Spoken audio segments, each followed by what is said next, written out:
जिस तरह का बन रहा है, जिस तरीके दे नाल लगातार धड़ाधड़ दुकानां खुल रही ने, उद्योग खुल रहे हैं या होर बहुत चीज़ां अजिहियां खुल रही ने जिन्होंने फिलहाल नहीं खोलना चाहिए सी। तुहाडे हिसाब दे नाल सरकार किस पासे नूं जा रही है? हुण लोकां नूं रोज़गार चाहीदा। लोग 2 महीने तो घरां दे विच छोड़े होए सी, ਉਹ ਅੱਕੇ ਹੋਏ ਆ, ਟੁੱਟੇ ਹੋਏ ਆ, ਥੱਕੇ ਹੋਏ ਆ। ਬਹੁਤ ਵੱਡਾ ਇੱਕ ਜਿਹੜਾ ਹਿਊਮਨਿਟੇਰੀਅਨ ਕ੍ਰਾਈਸਿਸ ਹੈ ਉਹ ਕ੍ਰੀਏਟ ਕੀਤਾ। ਜਿਵੇਂ ਮਾਈਗ੍ਰੈਂਟ ਵਰਕਰਸ ਦਾ ਤੁਸੀਂ ਰੋਜ਼ ਦੇਖਦੇ ਹੋ ਸੜਕਾਂ ਤੇ ਕਿਸ ਤਰ੍ਹਾਂ ਲੋਕ ਮਰ ਰਹੇ ਆ, ਐਕਸੀਡੈਂਟਸ ਵਿੱਚ ਮਰ ਰਹੇ ਆ, ਭੁੱਖ ਨਾਲ ਮਰ ਰਹੇ ਆ, ਗਰਮੀ ਨਾਲ ਮਰ ਰਹੇ ਆ। ਮੰਤਰੀ ਕੈਪਟਨ ਅਮਰਿੰਦਰ ਸਿੰਘ ਨੇ ਬਿਆਨ ਦਿੱਤਾ ਸੀ। ਉਹਨਾਂ ਨੇ ਕਿਹਾ ਸੀ ਕਿ ਹੋ ਸਕਦਾ ਹੈ ਕਿ ਇਹ ਜਿਹੜਾ ਕਰੋਨਾ ਵਾਇਰਸ ਹੈ ਪੰਜਾਬ ਦੇ ਵਿੱਚ 80 ਤੋਂ 85% ਤੱਕ ਜਿਹੜੇ ਲੋਕਾਂ ਨੂੰ ਲਪੇਟ ਦੇ ਵਿੱਚ ਲੈ ਸਕਦਾ ਹੈ। ਤੁਹਾਡੇ ਸਭ ਦੇ ਆਪਣੇ ਯਾਦ ਹੀ ਹੈ ਇਹ ਗੱਲ ਕਿ 80% ਤੋਂ ਵਧੇਰੇ ਲੋਕ ਕਰੋਨਾ ਦੀ ਗ੍ਰਿਫਤ ਦੇ ਵਿੱਚ ਪੰਜਾਬ ਦੇ ਵਿੱਚ ਆ ਸਕਦੇ ਨੇ। ਤੁਸੀਂ ਇਸ ਨਾਲ ਕੀ ਇਤਫਾਕ ਰੱਖਦੇ? ਜਿਹੜੀ ਕੋਈ ਵੀ ਵਾਇਰਲ ਇਨਫੈਕਸ਼ਨ ਹੈ, ਜ਼ੁਕਾਮ ਹੈ, it has to run through the society. It's a common knowledge. Lockdown ਕਰਕੇ ਕਰਫਿਊ ਲਾ ਕੇ ਤੁਸੀਂ ਉਹ ਜਿਹੜਾ ਇਨਐਵਿਟੇਬਲ ਹੈ ਉਹਨੂੰ ਮਹੀਨੇ 2 ਮਹੀਨੇ ਵਾਸਤੇ ਡਿਲੇ ਕਰ ਸਕਦੇ ਹੋ। ਹੋਰ ਇਹਦਾ ਕੋਈ ਪਰਪਸ ਨਹੀਂ ਹੈ। It's not part of the strategy. ਇੱਕ ਪ੍ਰੋਪਰ ਵੇ ਦੇ ਨਾਲ ਇੱਕ ਪੂਰੀ ਰਣਨੀਤੀ ਬਣਾ ਕੇ ਸਾਨੂੰ ਇਹਨਾਂ ਦਿਨਾਂ ਦੇ ਵਿੱਚ ਚੱਲਣਾ ਪਊਗਾ, ਜੋ ਕਿ ਫਿਲਹਾਲ ਕੋਈ ਰਣਨੀਤੀ ਸਰਕਾਰ ਕੋਲ ਦਿਖਾਈ ਨਹੀਂ ਦੇ ਰਹੀ। ਕੀ ਇਹਨਾਂ ਨੇ ਜਿਹੜਾ ਇਹਨਾਂ ਨੇ ਲੋਕਡਾਊਨ ਕਰਕੇ ਜਾਂ ਕਰਫਿਊ ਲਗਾ ਕੇ ਉਹ ਤਿਆਰੀ ਪੂਰੀ ਕੀਤੀ? ਬਿਲਕੁਲ ਨਹੀਂ ਕੀਤੀ। ਇੱਕ ਵੀ ਬੈੱਡ ਨਹੀਂ ਐਡ ਕੀਤਾ, ਇੱਕ ਵੀ ਵੈਂਟੀਲੇਟਰ ਨਹੀਂ ਐਡ ਕੀਤਾ, ਟੈਸਟ ਕਿੱਟਾਂ ਨਕਲੀ। ਪਾਸ ਸਿਸਟਮ ਜਦੋਂ ਪਟਿਆਲਾ ਦੇ ਵਿੱਚ ਲਾਗੂ ਹੋਇਆ ਤੇ ਉਸ ਤੇ ਵੀ ਜਿਹੜੀ ਹੈਗੀ ਆ ਪ੍ਰਸ਼ਾਸਨ ਵੱਲੋਂ ਤੇ ਸਰਕਾਰ ਵੱਲੋਂ ਨਿਗਾਹ ਨਹੀਂ ਰੱਖੀ ਗਈ। ਜੇਕਰ ਸਹੀ ਬੰਦਿਆਂ ਨੂੰ ਪਾਸ ਸਿਸਟਮ ਤੇ ਲਿਆਂਦਾ ਜਾਂਦਾ ਤਾਂ ਪਟਿਆਲਾ ਦੇ ਵਿੱਚ ਇਹ ਬਿਮਾਰੀ ਨਹੀਂ ਆਉਣੀ ਸੀ। ਜਿਹੜੇ ਬੰਦੇ ਦੀ ਤੁਸੀਂ ਗੱਲ ਕੀਤੀ ਹੈ, ਜਿਹੜਾ ਪਟਿਆਲੇ ਦੇ ਵਿੱਚ ਜਿਹੜੇ ਕਰੋਨਾ ਵਾਇਰਸ ਸਪਰੈਡ ਕਰ ਰਹੇ ਸੀ, ਕਿਸੇ ਐਮਐਲਏ ਤੋਂ ਫੋਨ ਕਰਾਤਾ, ਮੈਂਬਰ ਆਫ ਪਾਰਲੀਮੈਂਟ ਸਾਹਿਬ ਤੋਂ ਫੋਨ ਕਰਾਤਾ ਜਾਂ ਰਾਜਾ ਸਾਹਿਬ ਦੇ ਕਿਸੇ ਹੋਰ ਅਹਿਲਕਾਰ ਤੋਂ ਫੋਨ ਕਰਾਤਾ, ਉਹਨਾਂ ਦੇ ਪਾਸ ਘਰ ਵਿੱਚ ਪਹੁੰਚਿਆ। ਇਸ ਕਰਕੇ ਹੀ ਇਹਦਾ ਨਤੀਜਾ ਆਪਾਂ ਭੁਗਤ ਰਹੇ ਹਾਂ। ਜਿਸ ਤਰੀਕੇ ਦੇ ਨਾਲ ਲੋਕ ਜਿਹੜੇ ਆ ਬਾਹਰ ਆਏ ਆ, ਦੁਕਾਨਾਂ ਜਿਸ ਤਰੀਕੇ ਨਾਲ ਖੁੱਲ ਰਹੀਆਂ ਨੇ, ਕਿੰਨਾ ਕੁ ਤੁਸੀਂ ਮੰਨਦੇ ਹੋ ਕਿ ਖਤਰਾ ਦੁਬਾਰਾ ਤੋਂ ਸਾਨੂੰ ਹੋ ਰਿਹਾ ਹੈ? ਕਿਉਂਕਿ ਜਿਸ ਤਰ੍ਹਾਂ ਦੀਆਂ ਰਿਪੋਰਟਾਂ ਆ ਰਹੀਆਂ ਸੀ ਕਿ ਜੂਨ ਮਹੀਨੇ ਦੇ ਵਿੱਚ ਇੱਕ ਵਾਰ ਫਿਰ ਤੋਂ ਇਹ ਕਰੋਨਾ ਵਾਇਰਸ ਦੀ ਇੱਕ ਵੇਵ ਫਿਰ ਆਏਗੀ। ਇਹਨਾਂ ਦੀ ਪਲੈਨਿੰਗ ਸਾਰੀ ਡਿਫੈਕਟਿਵ ਹੈਗੀ ਆ। ਰਾਇਤ ਤਾਂ ਕੁਛ ਦੇਣੀ ਵੀ ਪਏਗੀ ਔਰ ਉਹ ਪਲੈਨਿੰਗ ਕਰਕੇ ਹੋਣੀ ਚਾਹੀਦੀ ਆ। ਤੁਸੀਂ ਦੇਖੋ ਕਿ ਇੰਡੀਆ ਦੇ ਵਿੱਚ ਜਿਹੜੇ 80% ਕੇਸ ਹੈਗੇ ਆ, ਉਹ 5 ਜਿਹੜੇ ਮੇਜਰ ਸੈਂਟਰ ਹੈ ਕੰਟੇਨਮੈਂਟ ਏਰੀਆ, ਉਹ 5 ਸੈਂਟਰਸ ਦੇ ਵਿੱਚ ਆ। ਹੁਣ ਇਹਨਾਂ ਨੇ ਉੱਥੋਂ ਜਿਹੜੀ ਮੂਵਮੈਂਟ ਹੈ ਉਹ ਬਹੁਤ ਜ਼ਿਆਦਾ ਅਲਾਉ ਕਰ ਦਿੱਤੀ। ਨੇਚਰਲੀ ਉਹਦੇ ਨਾਲ ਉਹਦੇ ਸਪਰੈਡ ਕਰਨ ਦੇ ਚਾਂਸਸ ਵੱਧਦੇ ਆ। ਸਤਿ ਸ਼੍ਰੀ ਅਕਾਲ ਜੀ। ਗਲੋਬਲ ਪੰਜਾਬ ਟੀਵੀ ਅਤੇ ਚੈਨਲ ਪੰਜਾਬੀ ਟੀਵੀ ਦੇਖ ਰਹੇ ਸਾਰੇ ਦਰਸ਼ਕਾਂ ਦਾ ਸਵਾਗਤ ਹੈ। ਮੈਂ ਹਾਂ ਰਵਿੰਦਰ ਸਿੰਘ। ਸਾਡੇ ਇਸ ਖਾਸ ਪ੍ਰੋਗਰਾਮ ਆਰ ਪਾਰ ਦੇ ਵਿੱਚ ਤੁਹਾਡਾ ਸਵਾਗਤ ਹੈ। ਇਸ ਆਰ ਪਾਰ ਪ੍ਰੋਗਰਾਮ ਦੇ ਵਿੱਚ ਸਾਡੀਆਂ ਗੱਲਾਂ ਆਰ ਦੀਆਂ ਤੇ ਪਾਰ ਦੀਆਂ ਹੋਣਗੀਆਂ ਤੇ ਉਹ ਮੁੱਦੇ ਹੋਣਗੇ ਜਿਨ੍ਹਾਂ ਦੇ ਵਿੱਚ ਗੱਲ ਸਰਕਾਰ ਦੀ ਵੀ ਹੋਵੇਗੀ ਤੇ ਅਸੀਂ ਗੱਲ ਕੋਸ਼ਿਸ਼ ਇਹੀ ਕਰਾਂਗੇ ਕਿ ਸੱਚੀ ਤੇ ਸੁੱਚੀ ਪੱਤਰਕਾਰੀ ਤੁਹਾਡੇ ਅੱਗੇ ਸਾਹਮਣੇ ਰੱਖੀਏ ਤੇ ਮੁੱਦੇ ਦੀ ਅਸਲ ਸੱਚਾਈ ਨੂੰ ਤੁਹਾਡੇ ਤੱਕ ਲੈ ਕੇ ਆਈਏ।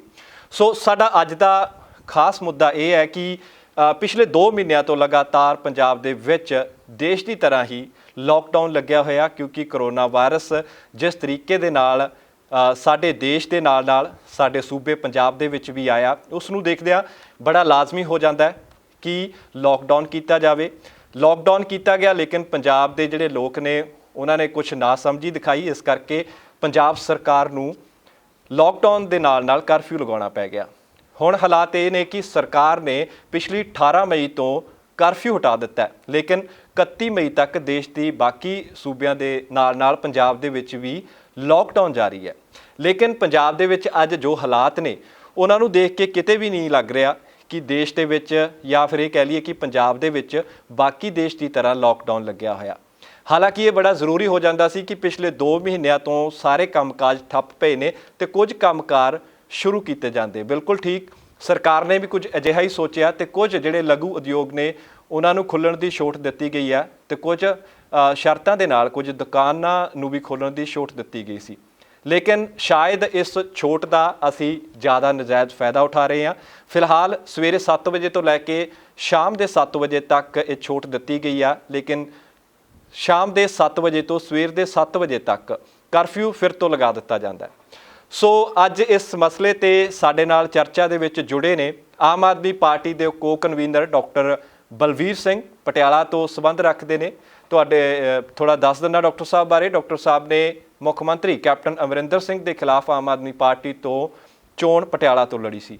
ਸੋ ਬਹੁਤ ਬਹੁਤ ਸਵਾਗਤ ਹੈ ਡਾਕਟਰ ਬਲਵੀਰ ਸਿੰਘ ਜੀ ਤੁਹਾਡਾ ਸਾਡੇ ਇਸ ਖਾਸ ਪ੍ਰੋਗਰਾਮ ਦਾ। ਧੰਨਵਾਦ ਜੀ, ਬਹੁਤ ਬਹੁਤ ਧੰਨਵਾਦ।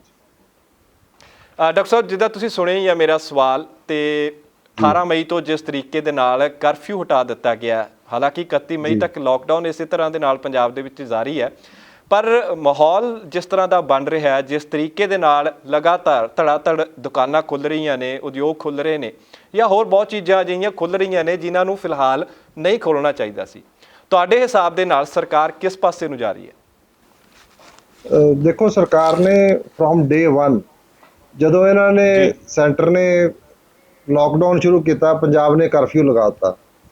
ਇਹਨਾਂ ਨੇ ਪੰਜਾਬ ਸਰਕਾਰ ਤੇ ਜਿਹੜੀ ਇੰਡੀਆ ਦੀ ਗਵਰਨਮੈਂਟ ਹੈ, ਇਹਨਾਂ ਨੇ ਮਿਲ ਕੇ ਦੁਨੀਆ ਦੇ ਵਿੱਚ ਬਹੁਤ ਵੱਡਾ ਇੱਕ ਜਿਹੜਾ ਹਿਊਮਨਿਟੇਰੀਅਨ ਕ੍ਰਾਈਸਿਸ ਹੈ ਉਹ ਕ੍ਰੀਏਟ ਕੀਤਾ। ਜਿਵੇਂ ਮਾਈਗ੍ਰੈਂਟ ਵਰਕਰਸ ਦਾ ਤੁਸੀਂ ਰੋਜ਼ ਦੇਖਦੇ ਹੋ ਸੜਕਾਂ ਤੇ ਕਿਸ ਤਰ੍ਹਾਂ ਲੋਕ ਮਰ ਰਹੇ ਆ, ਐਕਸੀਡੈਂਟਸ ਵਿੱਚ ਮਰ ਰਹੇ ਆ, ਭੁੱਖ ਨਾਲ ਮਰ ਰਹੇ ਆ, ਗਰਮੀ ਨਾਲ ਮਰ ਰਹੇ ਆ। ਇਹ ਜਿਹੜਾ ਦੁਨੀਆ ਦੇ ਵਿੱਚ ਕੋਵਿਡ ਤਾਂ ਸਾਰੀ ਦੁਨੀਆ ਦੇ ਵਿੱਚ ਹੋਇਆ, ਲੇਕਿਨ ਜਿਹੜਾ ਹਿਊਮਨਿਟੇਰੀਅਨ ਕ੍ਰਾਈਸਿਸ ਹੈ ਇਹ ਕਿਤੇ ਨਹੀਂ ਹੋਇਆ। ਦੂਜੀ ਗੱਲ, ਜਿਹੜਾ ਇਹਨਾਂ ਨੂੰ ਸਬਕ ਸਿੱਖਣਾ ਚਾਹੀਦਾ ਸੀ, ਇਹਨਾਂ ਨੇ ਲਾਕਡਾਊਨ ਸਿਰਫ ਇਸ ਕਰਕੇ ਕੀਤਾ ਸੀਗਾ ਕਿ ਇਹਨਾਂ ਕੋਲੇ ਸਰਕਾਰੀ ਹਸਪਤਾਲ ਦੇ ਵਿੱਚ ਨਾ ਤਾਂ ਬੈੱਡ ਸੀਗੇ, ਨਾ ਇਹਨਾਂ ਕੋਲੇ ਵੈਂਟੀਲੇਟਰ ਸੀਗੇ, ਇਹਨਾਂ ਦੀ ਕੋਈ ਤਿਆਰੀ ਨਹੀਂ ਸੀ।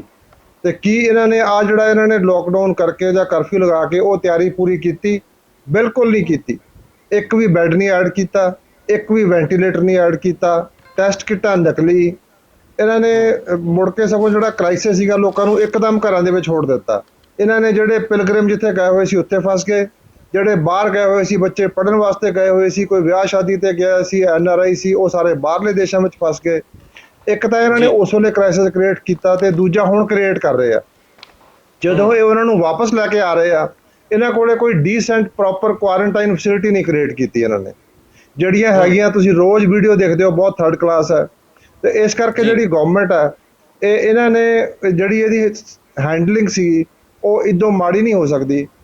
ਜਿਹੜੇ ਵਲਨਰੇਬਲ ਸੈਕਸ਼ਨ ਸੀਗੇ, ਨਾ ਤਾਂ ਲੋਕਾਂ ਦੇ ਵਿੱਚ ਰਾਸ਼ਨ ਪਹੁੰਚਿਆ, ਕਿਉਂਕਿ ਹੁਣ ਆਪਾਂ ਇਹ ਲਾਕਡਾਊਨ ਨੂੰ, ਕਰਫਿਊ ਨੂੰ ਖਤਮ ਕਰ ਰਹੇ ਆ, ਨਾ ਤਾਂ ਜਦੋਂ ਉਹਨਾਂ ਨੂੰ ਰਾਸ਼ਨ ਚਾਹੀਦਾ ਸੀਗਾ ਨਾ ਉਹਨਾਂ ਨੂੰ ਰਾਸ਼ਨ ਮਿਲਿਆ, ਆਪਣੇ ਘਰ ਜਾਣ ਲਈ ਨਾ ਉਹਨਾਂ ਨੂੰ ਕੋਈ ਡੀਸੈਂਟ ਟਰਾਂਸਪੋਰਟ ਦੀ ਫੈਸਿਲਿਟੀ ਮਿਲੀ। ਹੁਣ ਲੋਕਾਂ ਨੂੰ ਰੁਜ਼ਗਾਰ ਚਾਹੀਦਾ। ਲੋਕ 2 ਮਹੀਨੇ ਤੋਂ ਘਰਾਂ ਦੇ ਵਿੱਚ ਛੋੜੇ ਹੋਏ ਸੀ, ਉਹ ਅੱਕੇ ਹੋਏ ਆ, ਟੁੱਟੇ ਹੋਏ ਆ, ਥੱਕੇ ਹੋਏ ਆ। ਉਹਨਾਂ ਨੂੰ ਇਸ ਵੇਲੇ ਇਹਨਾਂ ਨੇ ਇਸ ਪੀਰੀਅਡ ਦੇ ਵਿੱਚ, ਜਿਵੇਂ ਮਨਰੇਗਾ ਦੇ ਵਿੱਚ ਇਹਨਾਂ ਨੇ ਥੋੜ੍ਹਾ ਜਿਹਾ ਚਲੋ ਸੈਂਟਰ ਨੇ ਜਿਹੜੀ ਹੈਗੀ ਐਲੋਕੇਸ਼ਨ ਵੱਧ ਕੀਤੀ ਆ, ਇਹਨਾਂ ਨੂੰ ਸਾਰੀ ਪਲੈਨਿੰਗ ਕਰਕੇ ਖੁੱਲ੍ਹਦੇ ਸਾਰ ਇਹਨਾਂ ਨੂੰ ਲੋਕਾਂ ਦੀਆਂ ਉਹਨਾਂ ਨੂੰ ਜੌਬਸ ਕਿਸ ਤਰ੍ਹਾਂ ਦੇਣੀਆਂ, ਉਹਦੇ ਵਿੱਚ ਸੋਸ਼ਲ ਡਿਸਟੈਂਸ ਕਿਸ ਤਰ੍ਹਾਂ ਕਰਨੀ ਆ। ਲਾਕਆਊਟ 'ਚੋਂ ਐਗਜ਼ਿਟ ਪਾਲਿਸੀ ਨਾ ਤਾਂ ਪੰਜਾਬ ਗਵਰਨਮੈਂਟ ਨੇ ਬਣਾਈ ਆ, ਨਾ ਸੈਂਟਰ ਗਵਰਨਮੈਂਟ ਨੇ ਬਣਾਈ ਆ। ਇਹ ਅਨਪਲੈਨਡ ਤਰੀਕੇ ਦੇ ਨਾਲ ਪਹਿਲਾਂ ਕੀਤਾ ਸੀ ਇਹਨਾਂ ਨੇ, ਵਿਦਆਊਟ ਐਨੀ ਪਲੈਨਿੰਗ, ਵਿਦਆਊਟ ਕਿਸੇ ਵੀ ਯੋਜਨਾ ਜਾਂ ਪਲੈਨਿੰਗ ਤੋਂ ਬਗੈਰ। ਹੁਣ ਐਗਜ਼ਿਟ ਵੀ ਉਦਾਂ ਹੀ ਕਰ ਰਿਹਾ ਜਿਸ ਤਰ੍ਹਾਂ ਇਹ ਉਹਦੇ ਵਿੱਚ ਇੰਟਰ ਕੀਤੇ ਸੀਗੇ। ਤੇ ਇਹਦੇ ਜਦੋਂ ਅਸੀਂ ਕੀਤਾ ਸੀ ਲਾਕਡਾਊਨ, ਉਦੋਂ ਆਪਣੇ ਹਿੰਦੁਸਤਾਨ ਦੇ ਵਿੱਚ ਮੇਰੇ ਖਿਆਲ ਟੋਟਲ ਕੇਸ 500 ਸੀ, ਤੇ ਹੁਣ ਹਰ ਰੋਜ਼ 6000 ਹੋ ਰਹੇ ਆ। ਹੁਣ ਜਿਹੜਾ ਵਰਕਰ ਵਾਪਸ ਜਾ ਰਿਹਾ, ਹੁਣ ਜਿਹੜਾ ਪਿਲਗ੍ਰਿਮ ਆ ਰਿਹਾ, ਹੁਣ ਜਿਹੜਾ NRI ਆ ਰਿਹਾ, ਉਹਦੀ ਬਹੁਤ ਜ਼ਿਆਦਾ 1000 ਟਾਈਮ ਜ਼ਿਆਦਾ ਪ੍ਰੋਬੇਬਿਲਿਟੀ ਆ ਕਿ ਉਹ ਬਿਮਾਰੀ ਆਪਣੇ ਇਲਾਕੇ ਵਿੱਚ ਲੈ ਕੇ ਜਾਵੇ। ਉਦੋਂ ਬਹੁਤ ਘੱਟ ਸੀ। ਸੋ ਮੈਂ ਆਈ ਹੋਪ ਕਿ ਜਿਹੜੀ ਬੈਟਰ ਸੈਂਸ ਵਿਲ ਪ੍ਰਵੇਲ, ਕਿਉਂਕਿ ਸਾਡੇ ਜਿਹੜੇ ਪੋਲੀਟੀਸ਼ੀਅਨ ਹੈ ਤਾਂ ਮਾਫੀਆ ਚਲਾਉਣ ਦੇ ਵਿੱਚ, ਪੈਸੇ ਕਮਾਉਣ 'ਚ ਲੱਗੇ ਹੋਏ ਆ। ਮੁੱਖ ਮੰਤਰੀ ਸਾਹਿਬ ਦੇ ਆਪਣੇ ਜਿਹੜਾ ਉਹਨਾਂ ਦਾ ਜੱਦੀ ਜ਼ਿਲ੍ਹਾ ਹੈਗਾ, ਉਹਦੇ ਵਿੱਚ ਤੁਸੀਂ ਦੇਖੋ ਕਿੰਨੀਆਂ ਸ਼ਰਾਬ ਦੀਆਂ ਨਕਲੀ ਫੈਕਟਰੀਆਂ। ਉਹ ਕੋਈ ਸਰਪੰਚ ਜਾਂ ਹੋਰ ਕੋਈ ਜਿਹੜਾ ਛੋਟਾ ਕਾਰਕੁਨ ਥੋੜ੍ਹੀ ਕਰ ਰਿਹਾ। ਉਹਦੇ ਉੱਤੇ ਉਹਦੇ ਜਿਹੜੀ ਹੈਗੀ ਆ, ਉਹਦੇ ਉੱਤੇ ਸਿਆਸੀ ਸਰਪ੍ਰਸਤੀ ਹੈ ਕਿਸੇ ਨਾ ਕਿਸੇ ਦੀ, ਜਿਹੜੇ ਸੰਬੰਧਿਤ MLA ਹੈ ਜਾਂ ਜਿਹੜੇ ਮੰਤਰੀ ਹੈ, ਜਿੰਨਾ ਵੀ। ਠੀਕ ਹੈ ਡਾਕਟਰ ਸਾਹਿਬ, ਬਿਲਕੁਲ ਤੁਸੀਂ ਦਰੁਸਤ ਗੱਲ ਕਰ ਰਹੇ ਹੋ। ਲੇਕਿਨ ਮੇਰਾ ਸਵਾਲ ਇੱਕ ਇਹ ਵੀ ਆ ਕਿ ਜਿਸ ਤਰੀਕੇ ਦੇ ਨਾਲ ਪਿੱਛੇ ਜੇ ਮੁੱਖ ਮੰਤਰੀ ਕੈਪਟਨ ਅਮਰਿੰਦਰ ਸਿੰਘ ਨੇ ਬਿਆਨ ਦਿੱਤਾ ਸੀ, ਉਹਨਾਂ ਨੇ ਕਿਹਾ ਸੀ ਕਿ ਹੋ ਸਕਦਾ ਹੈ ਕਿ ਇਹ ਜਿਹੜਾ ਕਰੋਨਾ ਵਾਇਰਸ ਹੈ ਪੰਜਾਬ ਦੇ ਵਿੱਚ 80 ਤੋਂ 85% ਤੱਕ ਜਿਹੜੇ ਲੋਕਾਂ ਨੂੰ ਲਪੇਟ ਦੇ ਵਿੱਚ ਲੈ ਸਕਦਾ। ਇਹ ਤੁਹਾਡੇ ਸਭ ਦੇ ਆਪਣੇ ਯਾਦ ਹੀ ਹੈ ਇਹ ਗੱਲ। ਇਹ ਅੰਕੜਾ ਮੁੱਖ ਮੰਤਰੀ ਨੇ ਆਪ ਪੇਸ਼ ਕੀਤਾ ਸੀ। ਲੇਕਿਨ ਹੁਣ ਜਿਸ ਤਰੀਕੇ ਦੇ ਨਾਲ 2 ਮਹੀਨੇ ਤੋਂ ਬਾਅਦ ਲਾਕਡਾਊਨ ਕਰਫਿਊ ਸੀ, ਕਰਫਿਊ ਖੋਲ੍ਹਿਆ ਗਿਆ ਜਿਸ ਤਰੀਕੇ ਦੇ ਨਾਲ, ਕਿ ਕੈਪਟਨ ਅਮਰਿੰਦਰ ਆਪਣੇ ਹੀ ਇਸ ਬਿਆਨ ਨੂੰ ਭੁੱਲ ਗਏ ਨੇ ਜਿਹੜਾ ਉਹਨਾਂ ਨੇ ਅੱਜ ਤੋਂ ਕਰੀਬ 1 ਮਹੀਨਾ ਪਹਿਲਾਂ ਕਿਹਾ ਸੀ ਕਿ 80% ਤੋਂ ਵਧੇਰੇ ਲੋਕ ਕਰੋਨਾ ਦੀ ਗ੍ਰਿਫਤ ਦੇ ਵਿੱਚ ਪੰਜਾਬ ਦੇ ਵਿੱਚ ਆ ਸਕਦੇ ਨੇ। ਤੁਸੀਂ ਇਸ ਨਾਲ ਕੀ ਇਤਫਾਕ ਰੱਖਦੇ ਹੋ? ਦੇਖੋ, ਮੁੱਖ ਮੰਤਰੀ ਸਾਹਿਬ ਦੇ ਜੇ ਮੈਂ ਬਿਆਨਾਂ ਦੀ ਗੱਲ ਕਰਾਂ, ਉਹਨਾਂ ਨੇ ਇੱਕ ਬਿਆਨ ਦਿੱਤਾ ਸੀਗਾ ਜੋ ਤੁਸੀਂ ਕਹਿ ਰਹੇ ਹੋ, ਬਿਲਕੁਲ ਦਰੁਸਤ ਕਹਿ ਰਹੇ ਹੋ, ਕਿ 80% ਲੋਕ ਪੰਜਾਬ ਦੇ ਜਾਣੀ 2 ਕਰੋੜ ਬੰਦੇ ਇਹਦੇ ਨਾਲ ਪ੍ਰਭਾਵਿਤ ਹੋ ਸਕਦੇ ਆ। ਤੇ ਉਹ ਉਸ ਵੇਲੇ ਬਿਆਨ ਜਿਹੜਾ ਸੀਗਾ ਬਹੁਤ ਅਲਾਰਮਿਸਟ ਸੀਗਾ। ਈਵਨ ਪੀਜੀਆਈ ਨੂੰ ਉਹ ਜਿਹੜਾ ਸੀਗਾ ਡਿਨਾਈ ਕਰਨਾ ਪਿਆ ਔਰ ਇਹਨਾਂ ਨੂੰ ਮਤਲਬ ਮੁੱਖ ਮੰਤਰੀ ਦੇ ਲੈਵਲ ਤੇ ਗਲਤੀ ਨਹੀਂ ਹੋਣੀ ਚਾਹੀਦੀ ਸੀ। ਮੁੱਖ ਮੰਤਰੀ ਨੇ ਕਿਹਾ ਜਿਹੜਾ ਪ੍ਰਾਈਵੇਟ ਡਾਕਟਰ ਹਸਪਤਾਲ ਨਹੀਂ ਖੋਲਦਾ, ਅਸੀਂ ਖੋਲਦੇ ਸੀ। ਸਾਨੂੰ ਡਿਪਟੀ ਕਮਿਸ਼ਨਰ ਦਾ ਜੋ ਆਰਡਰ ਸੀ ਅਸੀਂ ਉਹ ਫੋਲੋ ਕਰਦੇ ਸੀ। ਮੁੱਖ ਮੰਤਰੀ ਕਹਿ ਰਿਹਾ ਸੀ ਕਿ ਜੇ ਤੁਸੀਂ ਹਸਪਤਾਲ ਖੋਲੋਗੇ ਤਾਂ ਤੁਹਾਡੇ ਤੇ FIR ਹੋਏਗੀ, ਜੇ ਨਹੀਂ ਖੋਲਦੇ ਤਾਂ। ਤੇ ਇਹਨਾਂ ਦਾ DC ਬਿਲਕੁਲ ਆਪੋਜ਼ਿਟ ਕਹਿ ਰਿਹਾ ਸੀਗਾ ਕਿ ਜੇ ਤੁਸੀਂ ਹਸਪਤਾਲ ਖੋਲਿਆ ਉੱਥੇ ਮਰੀਜ਼ ਆਉਣਗੇ, ਅਸੀਂ ਉਹਨਾਂ ਨੂੰ ਰੋਕ ਨਹੀਂ ਸਕਦੇ, ਮੋਨੀਟਰਿੰਗ ਨਹੀਂ ਹੋਏਗੀ ਤੇ ਫਿਰ ਅਸੀਂ ਤੁਹਾਡੇ ਤੇ FIR ਕਰਾਂਗੇ। ਮੰਨ ਲਓ ਡਾਕਟਰ ਤੇ FIR ਹੋਣੀ ਆ। ਇਹਨਾਂ ਨੇ ਕਦੇ ਕੋਸ਼ਿਸ਼ ਨਹੀਂ ਕੀਤੀ, ਚਾਹੇ ਉਹ ਡਾਕਟਰ ਹੈ, ਚਾਹੇ ਉਹ ਲੇਬਰਰ ਹੈ, ਚਾਹੇ ਉਹ ਕਿਸਾਨ ਹੈ, ਚਾਹੇ ਉਹ ਵਪਾਰੀ ਹੈ, ਚਾਹੇ ਉਹ ਦੁਕਾਨਦਾਰ ਹੈ, ਵੀ ਉਹਨਾਂ ਦੀਆਂ ਜਿਹੜੀਆਂ ਯੂਨੀਅਨਸ ਹੈਗੀਆਂ ਉਹਨਾਂ ਦੇ ਥਰੂ ਉਹਨਾਂ ਦੇ ਨਾਲ ਡਾਇਲੋਗ ਕਰਨ, ਉਹਨਾਂ ਦੀਆਂ ਸਮੱਸਿਆਵਾਂ ਨੂੰ ਸਮਝਣ। ਮੁੱਖ ਮੰਤਰੀ ਨੇ ਕਦੇ ਵੀ ਇਹ ਕੋਸ਼ਿਸ਼ ਐਫਰਟ ਨਹੀਂ ਕੀਤਾ ਕਿ ਮੈਂ ਜਿਹੜੇ ਵਲਨਰੇਬਲ ਸੈਕਸ਼ਨਸ ਹੈਗੇ ਮੈਂ ਉਹਨਾਂ ਦੇ ਨਾਲ ਗੱਲਬਾਤ ਕਰਕੇ ਕੋਈ ਸੋਲੂਸ਼ਨ ਲੱਭਾਂ। ਜਿਹੜੀ ਗੱਲ ਹੈਗੀ ਆ 80% ਦੀ 90% ਦੀ, ਇਹ ਕੋਈ ਪਹਿਲੀ ਵਾਇਰਲ ਇਨਫੈਕਸ਼ਨ ਨਹੀਂ ਹੈ ਦੁਨੀਆ ਦੇ ਵਿੱਚ। ਇਸ ਤੋਂ ਪਹਿਲਾਂ ਜਿਸ ਤਰ੍ਹਾਂ ਮਰਜ਼ ਆਇਆ, middle East respiratory syndrome, SARS-1 ਆਇਆ, ਇਹਨੂੰ SARS-2 ਕਹਿੰਦੇ ਆ COVID-19 ਨੂੰ। ਉਹ ਜਿਹੜੀ ਕੋਈ ਵੀ ਵਾਇਰਲ ਇਨਫੈਕਸ਼ਨ ਹੈ, ਜ਼ੁਕਾਮ ਹੈ, it has to run through the society, it's a common knowledge. Lockdown ਕਰਕੇ, ਕਰਫਿਊ ਲਾ ਕੇ ਤੁਸੀਂ ਉਹ ਜਿਹੜਾ ਇਨਐਵੀਟੇਬਲ ਹੈ ਉਹਨੂੰ ਮਹੀਨੇ 2 ਮਹੀਨੇ ਵਾਸਤੇ ਡਿਲੇ ਕਰ ਸਕਦੇ ਹੋ। ਹੋਰ ਇਹਦਾ ਕੋਈ ਪਰਪਸ ਨਹੀਂ ਹੈ, it's not part of the strategy. ਇਹਨਾਂ ਨੂੰ ਚਾਹੀਦਾ ਸੀਗਾ ਕਿ ਇਸ ਪੀਰੀਅਡ ਨੂੰ ਐਮਪਲੋਇਮੈਂਟ ਜਨਰੇਸ਼ਨ ਕਿਸ ਤਰ੍ਹਾਂ ਕਰਨੀ ਹੈ, ਜਦੋਂ ਆਪਾਂ ਲੋਕਡਾਊਨ ਚੋਂ ਐਗਜ਼ਿਟ ਪਾਲਿਸੀ ਦੇ ਵਿੱਚ ਲੋਕਾਂ ਨੂੰ ਰਾਹਤ ਕਿਸ ਤਰ੍ਹਾਂ ਪਹੁੰਚਾਉਣੀ ਹੈ, ਇਕੋਨਮੀ ਨੂੰ ਕਿਸ ਤਰ੍ਹਾਂ ਬਚਾਉਣਾ, ਸਟੇਟ ਦੇ ਰਿਸੋਰਸਿਸ ਕੀ ਹੋਣਗੇ ਅੰਡਰ ਡਿਫਰੈਂਟ ਸਰਕਮਸਟੈਂਸਿਸ, ਬਾਕੀ ਜਿਹੜੀ ਆਪਣੀਆਂ ਸੋਸ਼ਲ ਐਕਟੀਵਿਟੀਜ਼ ਹੈ, ਕਲਚਰਲ ਐਕਟੀਵਿਟੀਜ਼ ਹੈ, ਉਹਨਾਂ ਦੇ ਵਿੱਚ ਹੁਣ ਕਿਸ ਤਰ੍ਹਾਂ ਦਾ ਅਸੀਂ ਮਾਡਲ ਕ੍ਰੀਏਟ ਕਰਨਾ, ਇਹ ਸਾਰੀ ਤਿਆਰੀ ਕਰਨੀ ਚਾਹੀਦੀ ਸੀ। ਪਰ ਮੁੱਖ ਮੰਤਰੀ ਜੀ ਪਲੈਨਿੰਗ ਵਿੱਚ ਬਿਲੀਵ ਹੀ ਨਹੀਂ ਕਰਦੇ। ਲੇਕਿਨ ਡਾਕਟਰ ਸਾਹਿਬ ਸਵਾਲ ਇਹੀ ਪੈਦਾ ਹੁੰਦਾ, ਜਿਸ ਤਰ੍ਹਾਂ ਤੁਸੀਂ ਦੱਸਿਆ ਕਿ ਇਹ ਬਿਮਾਰੀ ਇਸ ਤਰ੍ਹਾਂ ਦੀ ਆ ਕਿ ਠੀਕ ਆ ਅਸੀਂ 2 ਮਹੀਨੇ ਖੁਦ ਨੂੰ ਘਰਾਂ ਦੇ ਵਿੱਚ ਬੰਦ ਰੱਖ ਕੇ ਇਸ ਬਿਮਾਰੀ ਨੂੰ ਡਿਲੇ ਕਰ ਲਿਆ, ਲੇਕਿਨ ਜਿਸ ਤਰੀਕੇ ਦੇ ਨਾਲ ਹੁਣ ਲੋਕਡਾਊਨ ਦੇ ਵਿੱਚ ਹੀ ਪੂਰਾ ਪੰਜਾਬ ਜਿਹੜਾ ਖੁੱਲ੍ਹ ਗਿਆ, ਲਗਾਤਾਰ ਜਿਹੜੀ ਆਵਾਜਾਈ ਆ ਉਹ ਵੀ ਹੋ ਗਈ ਆ, ਹਰ ਇੱਕ ਇਨਸਾਨ ਘਰ ਤੋਂ ਬਾਹਰ ਆ ਰਿਹਾ, ਚਾਹੇ ਉਹ ਜਿਵੇਂ ਨਾ ਕਿਵੇਂ ਮਰਜ਼ੀ ਆ ਰਿਹਾ। ਤੇ ਇਹਦਾ ਮਤਲਬ ਤਾਂ ਇਹੀ ਹੋਇਆ ਕਿ ਜਿਹੜੇ 2 ਮਹੀਨੇ ਅਸੀਂ ਘਰ ਦੇ ਵਿੱਚ ਬੈਠ ਕੇ ਕਰੋਨਾ ਨੂੰ ਪਿੱਛੇ ਧੱਕਿਆ ਸੀ, ਜਿਸ ਤਰੀਕੇ ਦੇ ਨਾਲ ਹੁਣ ਉਹ ਚੀਜ਼ਾਂ ਖੁੱਲ੍ਹ ਗਈਆਂ ਦੁਬਾਰਾ, ਇਹ ਦੁਬਾਰਾ ਤੋਂ ਫਿਰ ਹਮਲਾ ਹੋ ਸਕਦਾ?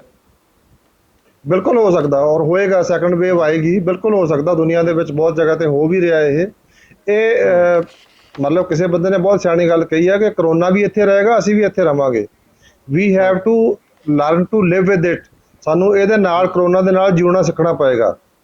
ਇਹਦੇ ਵਿੱਚ ਆਪਾਂ ਅਲੱਗ ਤਰੀਕੇ ਨਾਲ ਕੰਮ ਕਿਸ ਤਰ੍ਹਾਂ ਕਰਾਂਗੇ, ਟਰੈਵਲ ਕਿਸ ਤਰ੍ਹਾਂ ਕਰਾਂਗੇ, ਸੋਸ਼ਲਾਈਜ਼ ਕਿਵੇਂ ਕਰਾਂਗੇ, ਇਹ ਆਪਾਂ ਨੂੰ ਸਾਰਾ ਕੁਝ ਰੀਡਿਫਾਈਨ ਕਰਨਾ ਪਏਗਾ ਹੁਣ। ਤੇ ਇਹ ਵਾਲੇ ਸਾਰੇ ਪੈਰਾਮੀਟਰਸ ਮੈਂ ਗਿਣ ਰਿਹਾ ਹੈਗਾ, ਇਹਦੇ ਵਿੱਚ ਗਵਰਨਮੈਂਟ ਹੈਜ਼ ਮਿਜ਼ਰੇਬਲੀ ਫੇਲਡ।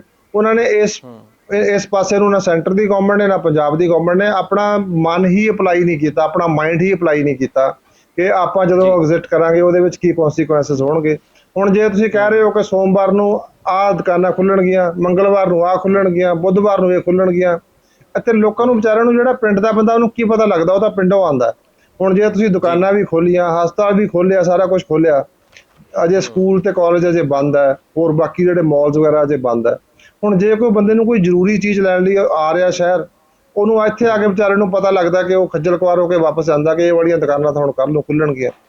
ਸੋ ਇਹਦੇ ਵਿੱਚ ਕੋਈ ਇਹਨਾਂ ਦਾ ਕੋਈ ਕੋਹੀਰੈਂਟ ਰਿਸਪੌਂਸ ਨਹੀਂ ਹੈ ਵੀ ਜਿਹੜੀਆਂ ਹੋਣਗੀਆਂ ਦੁਕਾਨਾਂ ਉਹਨਾਂ ਨੂੰ ਜਾਂ ਤਾਂ ਇਹ ਕੈਟਾਗਰਾਈਜ਼ ਕਰਦੇ ਹੁਣ ਤੱਕ ਵੀ ਡੇਲੀ ਨੀਡਸ ਦੀਆਂ ਸਾਰੀਆਂ ਦੁਕਾਨਾਂ, ਇੱਕ ਦਿਨ ਉਹਨਾਂ ਨੂੰ ਸਪੈਸੀਫਾਈਡ ਦੁਕਾਨਾਂ ਦੇ ਹਿਸਾਬ ਨਾਲ ਕਰਦੇ ਵੀ ਅਗਲੇ ਨੂੰ ਸਾਰਾ ਸਮਾਨ ਮਿਲੇਗਾ ਮਾਰਕੀਟ ਵਾਈਜ਼। ਉਹਦੇ ਵਿੱਚ ਦੁਕਾਨਾਂ ਇੱਕ ਤਰ੍ਹਾਂ ਦੀਆਂ ਜਿਹੜੀਆਂ ਲੈਟਸ ਦੇ ਕੱਪੜੇ ਦੀਆਂ ਦੁਕਾਨਾਂ ਹੈਗੀਆਂ 20 ਹੈਗੀਆਂ ਇੱਕ ਦੁਕਾਨ 'ਚ, ਉਹਨਾਂ ਨੂੰ ਤੁਸੀਂ 10-10 ਦਿਨ ਕਰਦੇ ਹੋ, ਲੇਕਿਨ ਅਗਲੇ ਨੂੰ ਕੱਪੜਾ ਤਾਂ ਮਿਲੇਗਾ। ਰਾਸ਼ਨ ਦੀਆਂ ਦੁਕਾਨਾਂ ਵੀ ਸਾਰੀਆਂ ਖੁੱਲੀਆਂ ਹੋਣਗੀਆਂ, ਜੇ 10 ਹੈਗੀਆਂ ਤਾਂ ਉਹਦੇ ਚੋਂ 5 ਖੁੱਲੀਆਂ ਹੋਣਗੀਆਂ ਉਹਨੇ ਗਿਵਨ ਡੇ। ਜੋ ਇਸ ਤਰ੍ਹਾਂ ਕਰਦੇ ਉਹਨੂੰ ਤੁਸੀਂ ਡਾਕਟਰ ਸਾਹਿਬ ਬਿਲਕੁਲ ਤੁਸੀਂ ਦਰੁਸਤ ਕਹਿ ਰਹੇ ਹੋ, ਬਿਲਕੁਲ ਤੁਸੀਂ ਦਰੁਸਤ ਕਹਿ ਰਹੇ ਹੋ ਕਿ ਇੱਕ ਪ੍ਰੋਪਰ ਵੇ ਦੇ ਨਾਲ ਇੱਕ ਪੂਰੀ ਰਣਨੀਤੀ ਬਣਾ ਕੇ ਸਾਨੂੰ ਇਹਨਾਂ ਦਿਨਾਂ ਦੇ ਵਿੱਚ ਚੱਲਣਾ ਪਊਗਾ, ਜੋ ਕਿ ਫਿਲਹਾਲ ਕੋਈ ਰਣਨੀਤੀ ਸਰਕਾਰ ਕੋਲ ਦਿਖਾਈ ਨਹੀਂ ਦੇ ਰਹੀ। ਤੇ ਡਾਕਟਰ ਸਾਹਿਬ ਕੀ ਸਮਝਿਆ ਜਾਵੇ ਕਿ ਇੱਥੇ ਇਸ ਗੱਲ ਨੂੰ ਸਰਕਾਰ ਨਹੀਂ ਸਮਝ ਰਹੀ ਜਾਂ ਫਿਰ ਲੋਕ ਨਹੀਂ ਸਮਝ ਰਹੇ? ਨਹੀਂ, ਤੁਸੀਂ ਲੋਕ ਕਦੇ ਵੀ ਗਲਤ ਨਹੀਂ ਹੁੰਦੇ। ਜਿਹੜੀ ਐਡਮਿਨਿਸਟ੍ਰੇਸ਼ਨ ਹੈ ਉਹ ਸਰਕਾਰ ਦਾ ਕੰਮ ਹੈ, ਇਹ ਗਲਤੀ ਸਿਰਫ ਸਰਕਾਰ ਦੀ ਹੈ। ਮੈਂ ਤਾਂ ਇੱਥੇ ਤੱਕ ਕਹੂੰਗਾ ਵੀ ਜਿਸ ਤਰ੍ਹਾਂ ਇਹਨਾਂ ਨੇ ਰਾਸ਼ਨ ਵੰਡਣਾ ਸੀ, ਇਹਨਾਂ ਨੇ ਆਪਣੇ ਜਿਹੜੇ ਮਿਊਨਿਸਪਲ ਕੌਂਸਲਰ ਸੀਗੇ ਉਹਨਾਂ ਨੂੰ ਸਾਰਾ ਕੁਝ ਚੱਕ ਕੇ ਦੇ ਦਿੱਤਾ ਰਾਸ਼ਨ।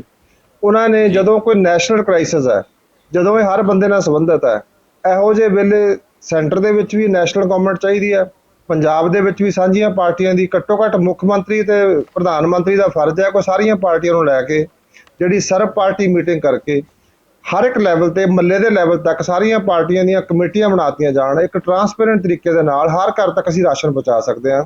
ਉਹਦੇ ਵਿੱਚ NGOs ਨੂੰ ਇਨਵੋਲਵ ਕਰ ਸਕਦੇ ਹਾਂ। ਅਸੀਂ ਇਸੇ ਤਰ੍ਹਾਂ ਐਮਪਲੋਇਮੈਂਟ ਜਨਰੇਸ਼ਨ ਕਰ ਸਕਦੇ ਹਾਂ। ਜਿਹੜੇ ਬੰਦੇ ਬਿਮਾਰ ਹੈ, ਹੁਣ ਜੇ ਕਰੋਨਾ ਆ ਗਿਆ ਤਾਂ ਹੁਣ ਕੀ ਦੁਨੀਆ ਦੇ ਵਿੱਚ ਇੱਕੋ ਹੀ ਬਿਮਾਰੀ ਆ?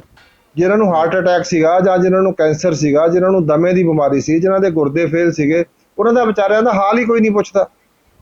ਹੁਣ ਤੁਹਾਡੇ ਸਾਹਮਣੇ ਐਕਸੀਡੈਂਟ ਦੁਬਾਰਾ ਹੋਣੇ ਰਾਸ਼ਨ ਦੀ ਸ਼ੁਰੂ ਹੋ ਗਏ। ਤੁਸੀਂ ਗੱਲ ਕੀਤੀ ਆ, ਤੁਸੀਂ ਖੁਦ ਮੁੱਖ ਮੰਤਰੀ ਦੇ ਸ਼ਹਿਰ ਪਟਿਆਲਾ ਨਾਲ ਸੰਬੰਧ ਰੱਖਦੇ ਹੋ।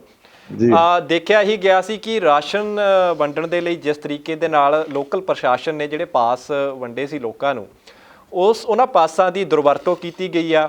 ਤੇ ਇਹੀ ਕਾਰਨ ਹੈ ਕਿ ਕੁਝ ਬੰਦੇ ਪਟਿਆਲਾ ਛੱਡ ਕੇ ਦੂਸਰੇ ਸ਼ਹਿਰਾਂ ਦੇ ਵਿੱਚ ਗਏ, ਮੋਹਾਲੀ ਦੇ ਨੇੜੇ ਤੱਕ ਗਏ, ਤੇ ਉਸ ਤੋਂ ਬਾਅਦ ਉਹ ਕਰੋਨਾ ਲੈ ਆਉਂਦੇ ਆ ਤੇ ਪਟਿਆਲਾ ਦਾ ਜਿਹੜਾ ਇੱਕ ਹਿੱਸਾ ਉਹਦੇ ਵਿੱਚ ਕਰੋਨਾ ਦੀ ਜਿਹੜੀ ਬਿਮਾਰੀ ਆ ਉਹ ਆ ਜਾਂਦੀ ਹੈ। ਤੇ ਉਸ ਦੇ ਵਿੱਚ ਬਾਅਦ ਵਿੱਚ ਪ੍ਰਸ਼ਾਸਨ ਨੂੰ ਥੋੜੀ ਬਹੁਤ ਸੁਰਤ ਆਈ ਆ ਤੇ ਉਹਨਾਂ ਨੇ ਕੁਛ ਨਾ ਕੁਛ ਪਾਸਾਂ ਦਾ ਇਹ ਜਿਹੜੀ ਆ ਕੋਈ ਉਹ ਜਾਂਚ ਵਗੈਰਾ ਕੀਤੀ ਆ। ਲੇਕਿਨ ਤੁਸੀਂ ਕੀ ਮੰਨਦੇ ਹੋ ਕਿ ਪਾਸ ਸਿਸਟਮ ਜਦੋਂ ਪਟਿਆਲਾ ਦੇ ਵਿੱਚ ਲਾਗੂ ਹੋਇਆ ਤੇ ਉਸ ਤੇ ਵੀ ਜਿਹੜੀ ਹੈਗੀ ਆ ਪ੍ਰਸ਼ਾਸਨ ਵੱਲੋਂ ਤੇ ਸਰਕਾਰ ਵੱਲੋਂ ਨਿਗਾਹ ਨਹੀਂ ਰੱਖੀ ਗਈ? ਜੇਕਰ ਸਹੀ ਬੰਦਿਆਂ ਨੂੰ ਪਾਸ ਸਿਸਟਮ ਤੇ ਲਿਆਂਦਾ ਜਾਂਦਾ ਤਾਂ ਪਟਿਆਲਾ ਦੇ ਵਿੱਚ ਇਹ ਬਿਮਾਰੀ ਨਹੀਂ ਆਉਣੀ ਸੀ?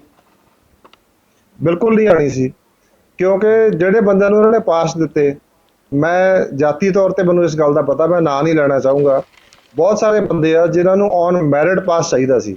ਕਿਸੇ ਦੇ ਘਰ 'ਚ ਕੋਈ ਬੰਦਾ ਬਹੁਤ ਬਿਮਾਰ ਸੀ, ਕਿਸੇ ਦੇ ਕੋਈ ਹੋਰ ਐਮਰਜੈਂਸੀ ਸੀ, ਉਹਨਾਂ ਨੂੰ ਪਾਸ ਨਹੀਂ ਮਿਲਿਆ। ਇੱਕ ਇੱਥੋਂ ਤੱਕ ਇੱਕ ਬੰਦਾ ਹੈਂਡੀਕੈਪ ਹੈ ਔਰ ਉਹ ਜਿਹੜਾ ਰਾਸ਼ਨ ਹੈਗਾ ਆਰਗੈਨਿਕ ਜਿਹੜੀਆਂ ਫੂਡ ਆਈਟਮਸ ਮੰਗਾ ਕੇ ਉਹ ਡਿਸਟਰੀਬਿਊਟ ਕਰਦਾ ਮੁੰਡਾ। ਮੈਂ ਉਹਦੇ ਵਾਸਤੇ ਬੜੀ ਕੋਸ਼ਿਸ਼ ਕੀਤੀ ਕਿ ਤੁਸੀਂ ਮੈਨੂੰ ਨਾ ਦਿਓ ਕਰਫਿਊ ਪਾਸ, ਉਸ ਮੁੰਡੇ ਨੂੰ, ਲੜਕੇ ਨੂੰ ਦੇ ਦਿਓ, ਕਿਉਂਕਿ ਉਹ ਇਹਦੇ ਤੇ ਡਿਪੈਂਡੈਂਟ ਹੈ। ਔਰ ਜਿਹੜੀ ਐਕਟੀਵਿਟੀ ਪਰਮਿਟਡ ਹੈ, ਰਾਸ਼ਨ ਲੋਕਾਂ ਦੇ ਘਰ ਘਰ ਤੱਕ ਹੋਮ ਡਿਲੀਵਰੀ ਤੁਸੀਂ ਕਹਿੰਦੇ ਉਹਨੇ ਕਰਨੀ ਆ, ਉਹਨੂੰ ਕਹਿੰਦੇ ਤੂੰ ਕੰਪਨੀ ਤੋਂ ਲਿਖਾ ਕੇ ਲੈ ਕੇ ਆ, ਉਹਨੂੰ ਪਾਸ ਨਹੀਂ ਮਿਲਿਆ। ਵੇਅਰ ਜਿਹੜਾ MLA ਨੇ ਫੋਨ ਕਰਤਾ, ਜਿਹੜੇ ਬੰਦੇ ਦੀ ਤੁਸੀਂ ਗੱਲ ਕੀਤੀ ਹੈ ਜਿਹੜਾ ਪਟਿਆਲੇ ਦੇ ਵਿੱਚ ਜਿਹੜੇ ਕਰੋਨਾ ਵਾਇਰਸ ਸਪਰੈਡ ਕਰ ਰਹੇ ਸੀ, ਕਿਸੇ MLA ਤੋਂ ਫੋਨ ਕਰਾਤਾ, ਮੈਂਬਰ ਆਫ ਪਾਰਲੀਮੈਂਟ ਸਾਹਿਬ ਤੋਂ ਫੋਨ ਕਰਾਤਾ, ਜਾਂ ਰਾਜਾ ਸਾਹਿਬ ਦੇ ਕਿਸੇ ਹੋਰ ਅਹਿਲਕਾਰ ਤੋਂ ਫੋਨ ਕਰਾਤਾ, ਉਹਨਾਂ ਦੇ ਪਾਸ ਘਰ ਵਿੱਚ ਪਹੁੰਚਿਆ। ਇਸ ਕਰਕੇ ਹੀ ਇਹਦਾ ਨਤੀਜਾ ਆਪਾਂ ਭੁਗਤ ਰਹੇ ਹਾਂ। ਜਿਹੜੀ ਗੱਲ ਮੈਂ ਕਹੀ ਸੀ ਵੀ ਜੇ ਹਰ ਮਹੱਲੇ ਦੇ ਵਿੱਚ ਸਾਡਾ ਰਿਪਰੈਜ਼ੈਂਟੇਟਿਵ ਵੀ ਹੋਵੇ, ਕਾਂਗਰਸ ਦੇ 2 ਪਾ ਦਿਓ, ਇੱਕ ਅਕਾਲੀਆਂ ਦਾ ਵੀ ਪਾ ਦਿਓ, ਇੱਕ BJP ਦੇ ਪਾ ਦਿਓ, 5 ਮੈਂਬਰੀ ਕਮੇਟੀ ਬਣਾ ਦਿਓ, ਤੇ ਇਹਨਾਂ 5 ਬੰਦਿਆਂ ਨੇ ਆਪਣੇ ਮਹੱਲੇ ਦੇ ਵਾਸਤੇ ਰਿਸਪੌਂਸੀਬਲ ਹੈ, ਕੋਈ ਦਿੱਕਤ ਨਹੀਂ ਆਣੀ ਸੀ। ਰਾਸ਼ਨ ਦੀ ਡਿਸਟਰੀਬਿਊਸ਼ਨ ਬਹੁਤ ਵਧੀਆ ਹੋਣੀ ਸੀ। ਇਸੇ ਤਰ੍ਹਾਂ ਹੁਣ ਜਿਹੜਾ ਮਨਰੇਗਾ ਦਾ ਵਰਕ ਹੈ ਉਹ ਤਾਂ ਹੁਣ ਲੰਘ ਗਿਆ, ਜਿਹੜਾ ਔਖਾ ਸੀਗਾ ਉਹ ਅਜੇ ਵੀ ਲੋਕ ਔਖੇ ਆ, ਰਾਸ਼ਨ ਅਜੇ ਵੀ ਮਿਲਣਾ ਚਾਹੀਦਾ ਉਹਨਾਂ ਨੂੰ 3-4 ਮਹੀਨੇ ਵਾਸਤੇ, ਅਜੇ ਵੀ ਇਹ ਸਿਸਟਮ ਬਣਾਇਆ ਜਾ ਸਕਦਾ। ਹੁਣ ਜਿਹੜੀ ਮਨਰੇਗਾ ਹੈਗੀ ਆ, ਜਾਂ ਜਿਹੜੇ ਅਰਬਨ ਜਿਹੜੇ ਬੰਦੇ ਹੈਗੇ ਆ ਉਹਨਾਂ ਵਾਸਤੇ ਕੋਈ ਸਕੀਮ ਨਹੀਂ ਹੈ, ਪਿੰਡਾਂ ਵਾਲਿਆਂ ਵਾਸਤੇ ਸਕੀਮ ਹੈ, ਉਹਨਾਂ ਨੂੰ ਵੀ ਰੁਜ਼ਗਾਰ ਨਹੀਂ ਮਿਲ ਰਿਹਾ, ਉਹਨਾਂ ਨੂੰ ਰੁਜ਼ਗਾਰ ਵੀ ਮਿਲਣਾ ਚਾਹੀਦਾ ਔਰ ਉਹਨਾਂ ਨੂੰ ਪੈਸੇ ਹਰ ਰੋਜ਼ ਮਿਲਣੇ ਚਾਹੀਦੇ ਅੱਜ ਕੱਲ੍ਹ, ਕਿਉਂਕਿ ਮਨਰੇਗਾ ਦੀ ਜਿਹੜੇ ਪੈਸੇ ਆ ਉਹਨਾਂ ਦੀ ਜਿਹੜੀ ਉਹਨਾਂ ਦੀ ਜੋ ਵੀ ਹੁੰਦੇ ਉਹਨਾਂ ਨੂੰ ਮਿਲਣਾ ਹੈਗਾ ਮਿਹਨਤਾਨਾ, ਉਹ 2-2 3-3 ਮਹੀਨੇ ਨਹੀਂ ਮਿਲਦਾ ਉਹਨਾਂ ਨੂੰ। ਲੇਕਿਨ ਅੱਜ ਕੱਲ੍ਹ ਲੋਕਾਂ ਨੂੰ ਉਹ ਸਪੈਸ਼ਲ ਅਰੇਂਜਮੈਂਟ ਕਰਕੇ ਡੇਲੀ ਬੇਸਿਸ ਤੇ ਹੋਣਾ ਚਾਹੀਦਾ। ਔਰ ਐਜੂਕੇਸ਼ਨ ਵੱਲ ਵੀ ਉਹਨਾਂ ਨੂੰ ਧਿਆਨ ਦੇਣ ਦੀ ਲੋੜ ਹੈ ਕਿ ਸਾਰੀ ਆਨਲਾਈਨ ਕਰਨੀ ਪਏਗੀ। ਇਹ ਸਮਾਰਟਫੋਨ ਦੇਣ ਦੀ ਬਜਾਏ ਬੱਚਿਆਂ ਨੂੰ ਜਿਹੜੀਆਂ ਟੈਬਲੇਟਸ ਦੇ ਕੇ ਜਾਂ ਕੁਛ ਕਰਕੇ ਇਹਨੂੰ ਸਾਰੀ ਐਜੂਕੇਸ਼ਨ ਹੈ, ਕਿਉਂਕਿ ਇਹ ਪਤਾ ਨਹੀਂ ਸਾਲ ਚੱਲੇਗੀ ਜਾਂ ਇਸ ਤੋਂ ਬਾਅਦ ਪੀਰੀਅਡ ਚੱਲੇਗੀ। ਬਿਲਕੁਲ ਡਾਕਟਰ ਸਾਹਿਬ, ਆਨਲਾਈਨ ਐਜੂਕੇਸ਼ਨ ਦੇ ਮੁੱਦੇ ਤੇ ਵੀ ਅਸੀਂ ਗੱਲ ਕਰਾਂਗੇ ਤੁਹਾਡੇ ਨਾਲ, ਲੇਕਿਨ ਇਸ ਤੋਂ ਪਹਿਲਾਂ ਮੈਂ ਇਹ ਤੁਹਾਡੇ ਤੱਕ ਗੱਲ ਇੱਕ ਜ਼ਰੂਰ ਪੁੱਛਣਾ ਚਾਹੁੰਦਾ ਕਿ ਤੁਸੀਂ ਤੁਹਾਡੀ ਜਿਹੜੀ ਪਾਰਟੀ ਦੀ ਸਰਕਾਰ ਹੈ ਉਹ ਦਿੱਲੀ ਦੇ ਵਿੱਚ ਹੈ ਤੇ ਪੰਜਾਬ ਦੇ ਵਿੱਚ ਸਰਕਾਰ ਕਾਂਗਰਸ ਦੀ ਹੈ। ਤੁਸੀਂ ਅਕਸਰ ਸ਼ੁਰੂ ਤੋਂ ਹੀ ਜਦੋਂ ਤੋਂ ਕਰੋਨਾ ਵਾਇਰਸ ਦੀ ਸ਼ੁਰੂਆਤ ਹੋਈ ਸੀ ਉਸ ਤੋਂ ਥੋੜੇ ਦਿਨ ਬਾਅਦ ਤੁਹਾਡੀ ਪਾਰਟੀ ਲਗਾਤਾਰ ਕੰਪੈਰੀਜ਼ਨ ਕਰ ਰਹੀ ਸੀ ਪੰਜਾਬ ਤੇ ਦਿੱਲੀ ਦੇ ਦੇ ਵਿੱਚ ਜੋ ਸਿਹਤ ਸਹੂਲਤਾਂ ਦਿੱਤੀਆਂ ਜਾ ਰਹੀਆਂ ਨੇ। ਲੇਕਿਨ ਆਖਿਰਕਾਰ ਪੰਜਾਬ ਦੇ ਵਿੱਚ ਜਿਹੜੇ ਕਿ ਸਕਸੈਸ ਰੇਟ ਆਉਂਦੀ ਆ, ਕਿ ਸਫਲਤਾ ਦਾ ਰੇਟ ਆ, ਉਹ 91% ਆ ਜਾਂਦਾ ਹੈ ਕਿ 91% ਜਿਹੜੇ ਲੋਕ ਨੇ ਪੰਜਾਬ ਦੇ ਵਿੱਚ ਉਹ ਕਰੋਨਾ ਤੋਂ ਠੀਕ ਹੋ ਕੇ ਘਰਾਂ ਨੂੰ ਗਏ ਨੇ ਤੇ ਦਿੱਲੀ ਥੋੜਾ ਪਿੱਛੇ ਪਛੜ ਜਾਂਦਾ ਹੈ। ਫਿਰ ਇਸ ਦੇ ਵਿੱਚ ਅਸੀਂ ਕੀ ਮੰਨੀਏ ਕਿ ਦਿੱਲੀ ਸਰਕਾਰ ਦੇ ਦਿੱਲੀ ਦੇ ਵਿੱਚ ਸਿਹਤ ਸਹੂਲਤਾਂ ਘੱਟ ਨੇ, ਜਾਂ ਫਿਰ ਇਹ ਮੰਨ ਲਈਏ ਕਿ ਹਾਂ ਬਿਲਕੁਲ ਪੰਜਾਬ ਦੇ ਵਿੱਚ ਇਲਾਜ ਬੜਾ ਵਧੀਆ ਹੋਇਆ, ਇਸੇ ਕਰਕੇ 91% ਦਾ ਅੰਕੜਾ ਜਿਹੜਾ ਸਫਲਤਾ ਦਾ ਉਹ ਆ ਰਿਹਾ? ਨਹੀਂ, ਇਹ ਬਿਲਕੁਲ ਗਲਤ ਕੰਪੈਰੀਜ਼ਨ ਹੈ। ਤੁਸੀਂ ਦਿੱਲੀ ਨੂੰ ਜੋ ਕਿ ਇੱਕ ਇੰਟਰਨੈਸ਼ਨਲ ਸਿਟੀ ਹੈ ਉਹਨੂੰ ਪੰਜਾਬ ਨਾਲ ਕੰਪੇਅਰ ਨਹੀਂ ਕਰ ਸਕਦੇ, ਕਿਉਂਕਿ ਪੰਜਾਬ 'ਚ ਪਿੰਡਾਂ ਦੇ ਵਿੱਚ ਚਾਹੇ 4-5 ਪਿੰਡ ਜਿਹੜੇ ਸੀਗੇ ਸ਼ੁਰੂ ਉੱਥੋਂ ਹੋਇਆ ਇਹ, ਬਟ ਪਿੰਡਾਂ ਦੇ ਵਿੱਚ ਰੂਰਲ ਏਰੀਆ ਦੇ ਵਿੱਚ by and large throughout India ਜਿਹੜੀ ਬਿਮਾਰੀ ਹੈ ਉਹ ਬਹੁਤ ਘੱਟ ਹੈ। ਜੇ ਤੁਸੀਂ ਦਿੱਲੀ ਨਹੀਂ ਦਾ ਡਾਕਟਰ ਸਾਹਿਬ, ਕੰਪੈਰੀਜ਼ਨ ਕਰਨਾ ਤਾਂ ਮੁੰਬਈ ਨਾਲ ਕੰਪੇਅਰ ਕਰੋ। ਅਸੀਂ ਨਹੀਂ ਕਰ ਰਹੇ, ਕੰਪੇਅਰ ਤੁਹਾਡੀ ਪਾਰਟੀ ਨੇ ਬਹੁਤ ਕੀਤਾ ਪਹਿਲਾਂ। ਤੁਹਾਡੀ ਨਹੀਂ, ਪਾਰਟੀ ਦੇ ਮੈਂ ਜਿਹੜੇ ਦੱਸਦਾ, ਆਗੂ ਸੀ ਉਹ ਉਹਨਾਂ ਨੇ ਲਗਾਤਾਰ ਇਹ ਕਹਿ ਰਹੇ ਸੀ ਕਿ ਦੇਖੋ ਜੀ ਦਿੱਲੀ ਦੇ ਵਿੱਚ ਜਾ ਕੇ ਦੇਖੋ, ਇਸ ਤਰ੍ਹਾਂ ਦਾ ਵਧੀਆ ਇਲਾਜ ਉੱਥੇ ਮਿਲ ਰਿਹਾ ਤੇ ਪੰਜਾਬ ਦੇ ਵਿੱਚ ਤਾਂ ਕੁਝ ਵੀ ਨਹੀਂ ਹੈ। ਮੈਂ ਉਸ ਗੱਲ ਤੇ ਪੁੱਛ ਰਿਹਾ ਤੁਹਾਨੂੰ, ਕਿਉਂਕਿ ਤੁਹਾਡੀ ਪਾਰਟੀ ਕੰਪੈਰੀਜ਼ਨ ਪਹਿਲਾਂ ਕਰ ਚੁੱਕੀ ਹੈ, ਅਸੀਂ ਆਪਣੀ ਹੋਰ ਨਹੀਂ ਕਰ ਰਹੇ। ਨਹੀਂ, ਬਿਲਕੁਲ ਠੀਕ ਹੈ। ਦਿੱਲੀ ਦੇ ਵਿੱਚ ਜਿਹੜਾ ਇਲਾਜ ਹੈ ਉਹ ਇਸ ਨਾਲੋਂ ਬਿਹਤਰ ਹੈ, ਕੁਆਰੰਟਾਈਨ ਫੈਸਿਲਿਟੀ ਇਸ ਤੋਂ ਬਿਹਤਰ ਹੈ।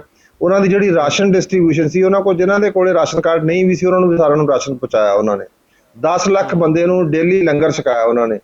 ਜਿਸ ਤਰ੍ਹਾਂ ਆਪਣੇ ਜਿਹੜੇ ਹੋਰ ਜਿੰਨੇ ਵੀ ਵਰਕਰ ਸੀਗੇ, ਜਿਹੜੇ ਕੰਸਟਰਕਸ਼ਨ ਵਰਕਰ ਸੀਗੇ, ਉਹਨਾਂ ਨੂੰ ਥੋੜੇ ਥੋੜੇ ਪੈਸੇ ਸਭ ਨੂੰ ਦਿੱਤੇ ਆ, ਬਟ ਦਿੱਲੀ ਨੇ ਡਬਲ ਦਿੱਤੇ ਆ। ਇਹ ਖਾਸ ਗੱਲ ਇਹ ਆ ਵੀ ਜਿਸ ਤਰ੍ਹਾਂ ਆਟੋ ਡਰਾਈਵਰਸ ਹੋ ਗਏ ਜਾਂ ਜਿਹੜੇ ਟੈਕਸੀ ਡਰਾਈਵਰਸ ਹੈਗੇ ਆ, ਜਿਹੜੇ ਕੋਈ ਦੂਜੇ ਬੰਦੇ ਸੀ, ਜਿਹੜੇ ਦੁਕਾਨਦਾਰ ਹੈਗੇ ਆ, ਜਿਨ੍ਹਾਂ ਦਾ ਕੋਈ ਰੋਜ਼ੀ ਰੋਟੀ ਦਾ ਸਾਧਨ ਬੰਦ ਹੋ ਗਿਆ ਸੀਗਾ, ਉਹਨਾਂ ਨੂੰ ਵੀ 5-5 ਹਜ਼ਾਰ ਰੁਪਏ ਦਿੱਤਾ। ਸੋਸ਼ਲ ਸਿਕਿਉਰਿਟੀ ਜਿਹੜੇ ਬਜ਼ੁਰਗ ਹੈਗੇ ਆ, ਦੂਜੇ ਹੈਗੇ ਆ, ਉਹਨਾਂ ਦੀ ਉਹਨਾਂ ਨੇ ਪੈਨਸ਼ਨ ਉੱਥੇ 2500 ਸੀ, ਉਹਨਾਂ ਨੇ 5000 ਕਰਤੀ ਉਹਨਾਂ ਦੀ, ਜਿਹੜੀ ਕਿ ਪੰਜਾਬ ਦੇ ਵਿੱਚ 700 ਆ ਤੇ ਉਹ ਵੀ ਨਹੀਂ ਮਿਲ ਰਹੀ। ਸੋ ਪੰਜਾਬ ਦਾ ਦਿੱਲੀ ਦੇ ਨਾਲ ਪਰਫਾਰਮੈਂਸ ਵਿੱਚ ਕਿਸੇ ਵੀ ਪੈਰਾਮੀਟਰ ਦਾ ਕੋਈ ਕੰਪੈਰੀਜ਼ਨ ਨਹੀਂ ਹੈ। ਇਹ ਉਹਨਾਂ ਦੇ ਨੇੜੇ ਤੇੜੇ ਵੀ ਨਹੀਂ ਆਉਂਦੇ, ਬਟ ਦਿੱਲੀ ਦਾ ਜਿਹੜਾ ਠੀਕ ਹੈ, ਅਲੱਗ-ਅਲੱਗ ਨੇ ਬਿਲਕੁਲ। ਡਾਕਟਰ ਸਾਹਿਬ, ਮੇਰਾ ਸਵਾਲ ਹੁਣ ਇਹ ਬਣਦਾ ਹੈ ਅੱਗੇ ਕਿ ਜਿਸ ਤਰੀਕੇ ਦੇ ਨਾਲ ਹੁਣ ਇਹ ਬਿਮਾਰੀ ਜਾ ਰਹੀ ਹੈ ਤੇ ਜਿਸ ਤਰੀਕੇ ਦੇ ਨਾਲ ਹੁਣ ਕਰਫਿਊ ਪੰਜਾਬ ਦੇ ਵਿੱਚ ਚੁੱਕ ਦਿੱਤਾ ਹੈ, ਜਿਸ ਤਰੀਕੇ ਦੇ ਨਾਲ ਲੋਕ ਜਿਹੜੇ ਆ ਬਾਹਰ ਆਏ ਆ, ਦੁਕਾਨਾਂ ਜਿਸ ਤਰੀਕੇ ਨਾਲ ਖੁੱਲ ਰਹੀਆਂ ਨੇ, ਕਿੰਨਾ ਕੁ ਤੁਸੀਂ ਮੰਨਦੇ ਹੋ ਕਿ ਖਤਰਾ ਦੁਬਾਰਾ ਤੋਂ ਸਾਨੂੰ ਹੋ ਰਿਹਾ? ਕਿਉਂਕਿ ਜਿਸ ਤਰ੍ਹਾਂ ਦੀਆਂ ਰਿਪੋਰਟਾਂ ਆ ਰਹੀਆਂ ਸੀ ਕਿ ਜੂਨ ਮਹੀਨੇ ਦੇ ਵਿੱਚ ਇੱਕ ਵਾਰ ਫਿਰ ਤੋਂ ਇਹ ਕਰੋਨਾ ਵਾਇਰਸ ਦੀ ਇੱਕ ਵੇਵ ਫਿਰ ਆਏਗੀ ਤੇ ਉਹਦੇ ਵਿੱਚ ਵੀ ਬਹੁਤ ਸਾਰਾ ਜਿਹੜਾ ਲੋਕਾਂ ਨੂੰ ਆਪਣੀ ਲਪੇਟ ਦੇ ਵਿੱਚ ਲਵੇਗੀ। ਤੇ ਜੇਕਰ ਮਈ ਹੁਣ ਮਹੀਨਾ ਚੱਲ ਰਿਹਾ, ਆਖਰੀ ਦਿਨ ਚੱਲ ਰਹੇ ਨੇ, ਆਖਰੀ ਹਫਤਾ ਚੱਲ ਰਿਹਾ ਮਈ ਮਹੀਨੇ ਦਾ, ਤੇ ਇਸ ਨੂੰ ਦੇਖ ਕੇ ਤੁਹਾਨੂੰ ਕੀ, ਤੁਹਾਡਾ ਪਰਸਨਲੀ, ਕਿਉਂਕਿ ਤੁਸੀਂ ਪੇਸ਼ੇ ਵਜੋਂ ਇੱਕ ਡਾਕਟਰ ਵੀ ਹੋ, ਤਮਾਮ ਤੁਸੀਂ ਜ਼ਿੰਦਗੀ ਦੇ ਵਿੱਚ ਲੱਖਾਂ ਕਰੋੜਾਂ ਮਰੀਜ਼ਾਂ ਦਾ ਜਿਹੜਾ ਇਲਾਜ ਕੀਤਾ, ਪਰਸਨਲੀ ਤੁਹਾਡੀ ਕੀ ਥਿੰਕਿੰਗ ਆ ਕਿ ਜੇਕਰ ਇਸੇ ਤਰ੍ਹਾਂ ਹੀ ਸਰਕਾਰ ਢਿੱਲ ਦਿੰਦੀ ਰਹੀ, ਇਹ ਹੋ ਸਕਦਾ ਕਿ 22 ਦੀਆਂ ਚੋਣਾਂ ਵੀ ਆ ਰਹੀਆਂ ਨੇ, ਸ਼ਾਇਦ ਕਿਤੇ ਨਾ ਕਿਤੇ ਸਰਕਾਰ ਹੁਣ ਲੋਕਾਂ ਨੂੰ ਥੋੜ੍ਹੀ ਬਹੁਤ ਜ਼ਿਆਦਾ ਹੀ ਰਾਇਤ ਦੇ ਕੇ ਖੁਸ਼ ਵੀ ਕਰਨਾ ਚਾਹੁੰਦੀ ਹੋਵੇ, ਲੇਕਿਨ ਇਹ ਰਾਇਤ, ਇਹੀ ਮੈਂ ਪੁੱਛਣਾ ਚਾਹੁੰਦਾ ਕਿ ਕਿੰਨੀ ਕੁ ਸਹੀ ਹੈ, ਕਿੰਨੀ ਕੁ ਗਲਤ ਹੈ? ਇਹਨਾਂ ਦੀ ਪਲੈਨਿੰਗ ਸਾਰੀ ਡਿਫੈਕਟਿਵ ਹੈਗੀ ਆ। ਰਾਇਤ ਤਾਂ ਕੁਝ ਦੇਣੀ ਵੀ ਪਏਗੀ ਔਰ ਉਹ ਪਲੈਨਿੰਗ ਕਰਕੇ ਹੋਣੀ ਚਾਹੀਦੀ ਆ। ਤੁਸੀਂ ਦੇਖੋ ਕਿ ਇੰਡੀਆ ਦੇ ਵਿੱਚ ਜਿਹੜੇ 80% ਕੇਸ ਹੈਗੇ ਆ, ਉਹ 5 ਜਿਹੜੇ ਮੇਜਰ ਸੈਂਟਰ ਹੈ ਕੰਟੇਨਮੈਂਟ ਏਰੀਆ, ਉਹ 5 ਸੈਂਟਰਸ ਦੇ ਵਿੱਚ ਆ। ਹੁਣ ਇਹਨਾਂ ਨੇ ਉੱਥੋਂ ਜਿਹੜੀ ਮੂਵਮੈਂਟ ਹੈ ਉਹ ਬਹੁਤ ਜ਼ਿਆਦਾ ਅਲਾਉ ਕਰ ਦਿੱਤੀ। ਨੇਚਰਲੀ ਉਹਦੇ ਨਾਲ ਉਹਦੇ ਸਪਰੈਡ ਕਰਨ ਦੇ ਚਾਂਸਸ ਵੱਧਦੇ ਆ। ਜਿਹੜੇ ਕੰਟੇਨਮੈਂਟ ਏਰੀਆ ਹੈਗੇ ਆ, ਉੱਥੋਂ ਬਹੁਤ ਰੈਗੂਲੇਟਡ, ਉੱਥੇ ਟੈਸਟ ਹੋ ਕੇ ਫਿਰ ਅੱਗੇ ਆ ਕੇ ਕੁਆਰੰਟਾਈਨ ਫੈਸਿਲਿਟੀ ਡੀਸੈਂਟ ਹੋਵੇ, ਜਿੱਥੇ ਆਮ ਬੰਦਾ ਰਹਿ ਸਕੇ, ਜਿੱਥੇ ਉਹਨੂੰ ਰਹਿਣ ਵਾਸਤੇ ਸਾਰੀਆਂ ਬੁਨਿਆਦੀ ਸਹੂਲਤਾਂ ਸਾਰੀਆਂ ਅਵੇਲੇਬਲ ਕਰਾਉਣ। ਇਹਨਾਂ ਨੇ ਸਕੂਲਾਂ ਵਿੱਚ ਦੂਜੀ ਜਗ੍ਹਾ ਤੇ ਮਤਲਬ ਬਹੁਤ ਥਰਡ ਕਲਾਸ ਜਿਹੜੀ ਕੁਆਰੰਟਾਈਨ ਫੈਸਿਲਿਟੀ ਆ। ਇਸੇ ਤਰ੍ਹਾਂ ਇੰਟਰਨੈਸ਼ਨਲ ਲੈਵਲ ਤੇ ਜਿਵੇਂ ਹੁਣ ਅਮਰੀਕਾ ਦੇ ਵਿੱਚ ਪ੍ਰੋਬਲਮ ਬਹੁਤ ਹੈ, ਇੰਗਲੈਂਡ ਦੇ ਵਿੱਚ ਬਹੁਤ ਹੈ, ਜਿੱਥੇ ਇਟਲੀ 'ਚ ਬਹੁਤ ਹੈ, ਜਿੱਥੇ ਆਪਣੇ ਇੰਡੀਅਨ ਖਾਸ ਕਰਕੇ ਪੰਜਾਬੀ ਬਹੁਤ ਰਹਿੰਦੇ ਆ।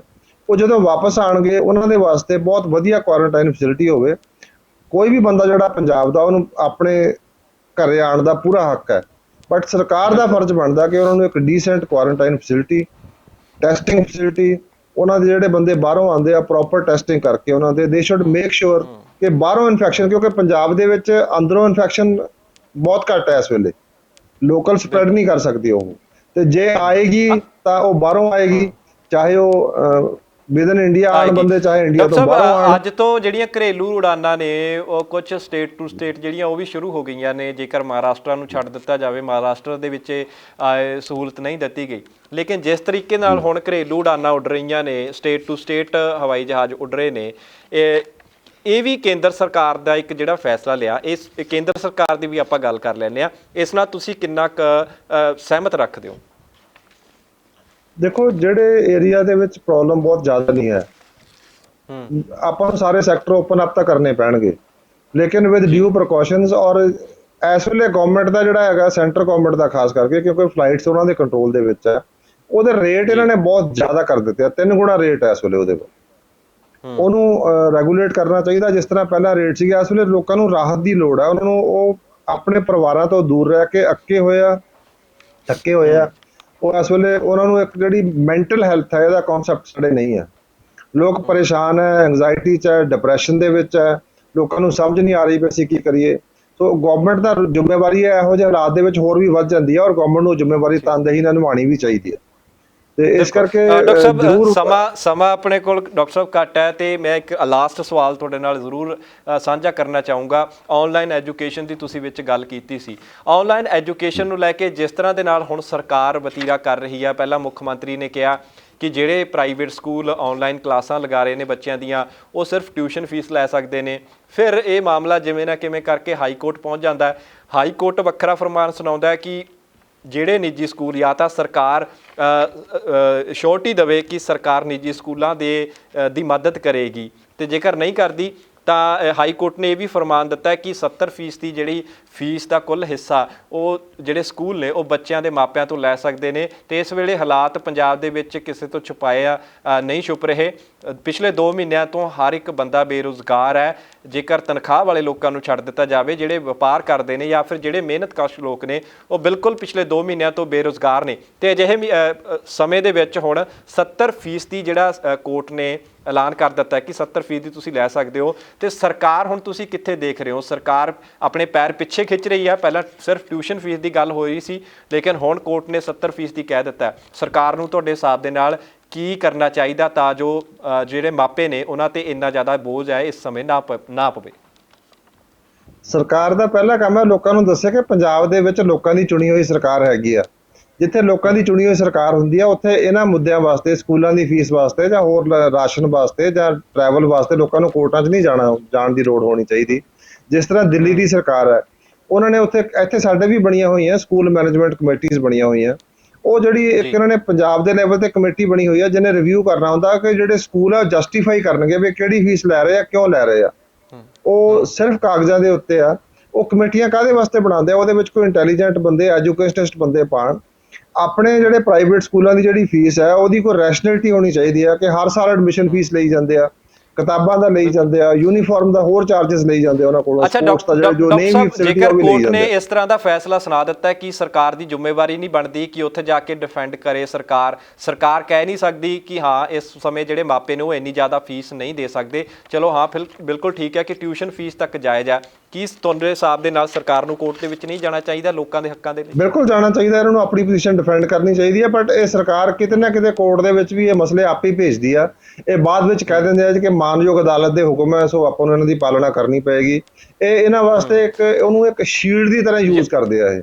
ਯਾਨੀ ਕਿ ਕਿਤੇ ਨਾ ਕਿਤੇ ਜਾ ਕੇ ਸਰਕਾਰ ਹੁਣ ਤੱਕ ਜਿਹੜਾ ਇੱਕ ਆਪਾਂ ਕਹਿ ਸਕਦੇ ਹਾਂ ਕਿ ਨਾਟਕ ਕਰਦੀ ਲਈ ਮਾਪਿਆਂ ਦੇ ਨਾਲ ਕਿ ਹਾਂ ਟਿਊਸ਼ਨ ਫੀਸ ਭਰਾਈ ਜਾਵੇਗੀ, ਤੇ ਉਧਰੋਂ ਕੋਰਟ ਦੇ ਵਿੱਚੋਂ ਫਿਰ ਜਿਹੜੇ ਇਸ ਤਰ੍ਹਾਂ ਦੇ ਆਰਡਰ ਆ ਜਾਂਦੇ ਆ, ਤੇ ਹੁਣ ਫਿਰ ਮੁੱਖ ਮੰਤਰੀ ਸਾਹਿਬ ਵੀ ਸਾਡੇ ਪਿੱਛੇ ਹੋ ਜਾਂਦੇ ਆ ਕਿ ਉਹਦੇ ਵਿੱਚ ਸਰਕਾਰ ਕੁਝ ਨਹੀਂ ਕਰ ਸਕਦੀ, ਮਾਨਯੋਗ ਹਾਈ ਕੋਰਟ ਦਾ ਜਿਹੜਾ ਫੈਸਲਾ। ਸੋ ਬਹੁਤ ਬਹੁਤ ਸ਼ੁਕਰੀਆ ਡਾਕਟਰ ਬਲਵੀਰ ਸਿੰਘ, ਸਾਡੇ ਨਾਲ ਤੁਸੀਂ ਜੁੜੇ, ਤੁਸੀਂ ਆਪਣਾ ਕੀਮਤੀ ਸਮਾਂ ਸਾਨੂੰ ਦਿੱਤਾ। ਅਸੀਂ ਉਮੀਦ ਕਰਦੇ ਹਾਂ ਕਿ ਤੁਸੀਂ ਸਿਹਤਯਾਬ ਹੋ, ਠੀਕ ਰਹੋਗੇ, ਤੇ ਤੁਸੀਂ ਜਿਹੜਾ ਆਪਣਾ ਆਸੇ-ਪਾਸੇ ਦੇ ਲੋਕ ਨੇ ਉਹਨਾਂ ਨੂੰ ਵੀ ਜਾਗਰੂਕ ਇਸੇ ਤਰ੍ਹਾਂ ਨਾਲ ਕਰਦੇ ਰਹੋਗੇ।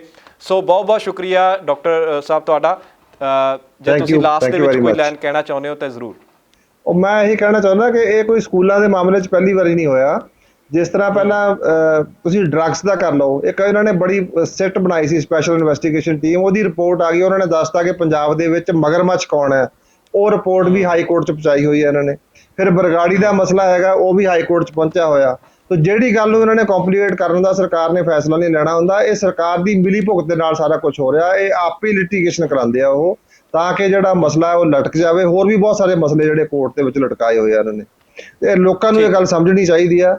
ਔਰ ਜਿਸ ਤਰ੍ਹਾਂ ਦਿੱਲੀ ਦੀ ਸਰਕਾਰ ਨੇ ਕੀਤਾ ਕਿ ਜਿਹੜੇ ਸਕੂਲਾਂ ਦੀ, ਉੱਥੇ ਪ੍ਰਾਈਵੇਟ ਸਕੂਲਾਂ ਦੀ ਜਾਂ ਪ੍ਰਾਈਵੇਟ ਹਸਪਤਾਲਾਂ ਦੀ ਕੋਈ ਪ੍ਰੋਬਲਮ ਨਹੀਂ ਹੈ, ਗਵਰਨਮੈਂਟ ਆਪ ਫੈਸਲੇ ਲੈਂਦੀ ਹੈ ਔਰ ਉਹਨੂੰ ਇੰਪਲੀਮੈਂਟ ਕਰਦੀ ਆ ਉਹ। ਠੀਕ ਹੈ, ਚਲੋ ਬਹੁਤ ਬਹੁਤ ਸ਼ੁਕਰੀਆ ਡਾਕਟਰ ਸਾਹਿਬ। ਸੋ ਤਮਾਮ ਸਾਡੇ ਦਰਸ਼ਕਾਂ ਦਾ ਵੀ ਸ਼ੁਕਰੀਆ ਜਿਹੜੇ ਸਾਡੇ ਇਸ ਪ੍ਰੋਗਰਾਮ ਦੇ ਨਾਲ ਜੁੜੇ ਨੇ। ਸੋ ਅੱਜ ਸਾਡੇ ਵੱਲੋਂ ਇਹ ਡਾਕਟਰ ਬਲਵੀਰ ਸਿੰਘ ਸਿੱਧੂ, ਆਮ ਆਦਮੀ ਪਾਰਟੀ ਦੇ ਕੋ ਕਨਵੀਨਰ ਨੇ, ਉਹਨਾਂ ਦੇ ਨਾਲ ਖਾਸ ਗੱਲਬਾਤ ਕੀਤੀ ਗਈ ਸੀ।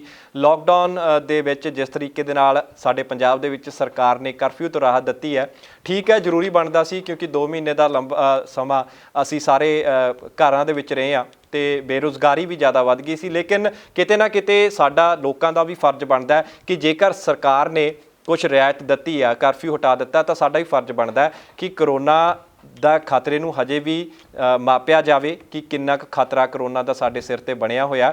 ਇੰਨਾ ਵੀ ਨਹੀਂ ਭੁੱਲਣਾ ਚਾਹੀਦਾ ਕਿ ਕਰੋਨਾ ਇੱਕ ਬੜੀ ਲਾ ਇਲਾਜ ਬਿਮਾਰੀ ਹੈ। ਜੇਕਰ ਫੈਲਦੀ ਆ ਤਾਂ ਉਸ ਦੇ ਵਿੱਚ ਸਾਰਿਆਂ ਨੂੰ ਲਪੇਟ ਲੈਂਦੀ ਹੈ। ਸੋ ਅਸੀਂ ਉਮੀਦ ਕਰਦੇ ਹਾਂ ਕਿ ਸਾਡੇ ਦਰਸ਼ਕ ਤੇ तमाम ਪੰਜਾਬ ਦੇ ਲੋਕ ਜ਼ਰੂਰ ਇਸ ਗੱਲ ਨੂੰ ਸਮਝਣਗੇ, ਜਾਗਰੂਕ ਰਹਿਣਗੇ ਤੇ ਜੇਕਰ ਤੁਸੀਂ ਘਰ ਤੋਂ ਬਾਹਰ ਨਿਕਲਦੇ ਹੋ ਤਾਂ ਮਾਸਕ ਤੇ ਦਸਤਾਨੇ ਜ਼ਰੂਰ ਪਹਿਨ ਕੇ ਨਿਕਲੋਗੇ। ਸੋ ਅੱਜ ਦੇ ਪ੍ਰੋਗਰਾਮ ਦੇ ਵਿੱਚ ਫਿਲਹਾਲ ਇੰਨਾ ਹੀ। ਹੁਣ ਮੈਨੂੰ ਦਿਓ ਇਜਾਜ਼ਤ। ਧੰਨਵਾਦ। ਹੁਣ ਤੁਸੀਂ ਦੇਖ ਸਕਦੇ ਹੋ ਗਲੋਬਲ ਪੰਜਾਬ ਟੀਵੀ ਨੂੰ ਡਾਊਨਲੋਡ ਕਰੋ ਸਾਡੀ ਐਪ ਐਂਡਰੋਇਡ ਜਾਂ iOS ਤੇ ਫ੍ਰੀ ਵਿੱਚ, roku ਅਤੇ Amazon Fire TV ਤੇ ਜਾਂ Apple TV ਤੇ। ਨਾਲ ਹੀ ਦੇਖ ਸਕਦੇ ਹੋ ਲਾਈਵ ਸਟ੍ਰੀਮਿੰਗ www.globalpunjabtv.com ਤੇ।